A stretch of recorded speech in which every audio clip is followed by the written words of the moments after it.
It was a beautiful morning on the island of Sodor. Thomas the Tank Engine's blue paint sparkled in the sunshine as he puffed happily along his branch line with Annie and Clarabel. He was feeling very pleased with himself.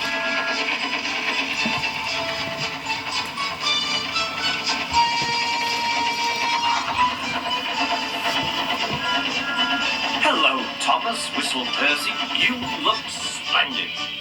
"Yes, indeed," boasted Thomas. "Blue is the only proper color for an engine." "Oh, I don't know. I like my brown paint," said Toby. "I've always been green. I wouldn't want to be any other color either," added Percy.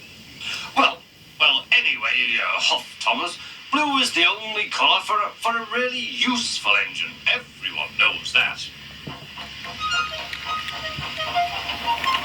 Percy said no more. He just grinned at Toby. Later, Thomas was resting when Percy arrived. A large hopper was loading his trucks full of coal. Thomas was still being cheeky. "Careful," he warned. "Watch out with those silly trucks." Go on, muttered the truck. "And by the way," went on Thomas, "those buffers don't look very safe to me." The last load poured down. "Help! I'm choking!" cried Thomas.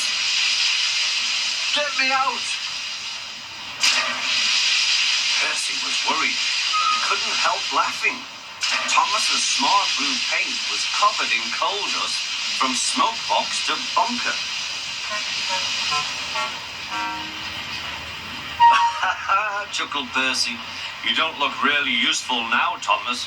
You look really disgraceful." "I'm not disgraceful," choked Thomas. "You did that on purpose. Get me out."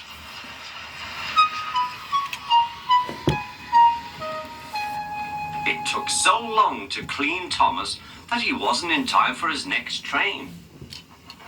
Toby had to take Annie and Clarabel. "Poor Thomas," whispered Annie to Clarabel. They were most upset.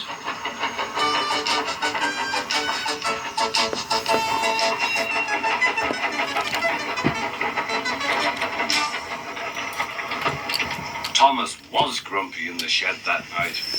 Toby thought it a great joke, but Percy was cross with Thomas for thinking he had made his paint dirty on purpose. Fancy a really useful blue engine like Thomas becoming a disgrace to the Fat Controller's Railway. Next day, Thomas was feeling more cheerful as he watched Percy bring his trucks from the junction. The trucks were heavy and Percy was tired.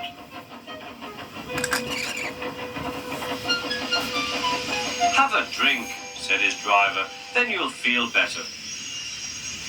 The water column stood at the end of the siding with the unsafe buffers. Suddenly, Percy found that he couldn't stop. The buffers didn't stop him either. "Oh," wailed Percy, "help!" The buffers were broken and Percy was wheel-deep in coal. It was time for Thomas to leave. He had seen everything. "Now Percy has learned his lesson too," he chuckled to himself.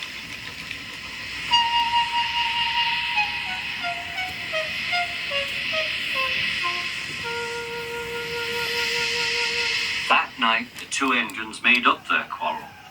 "I didn't cause your accident on purpose, Thomas," whispered Percy.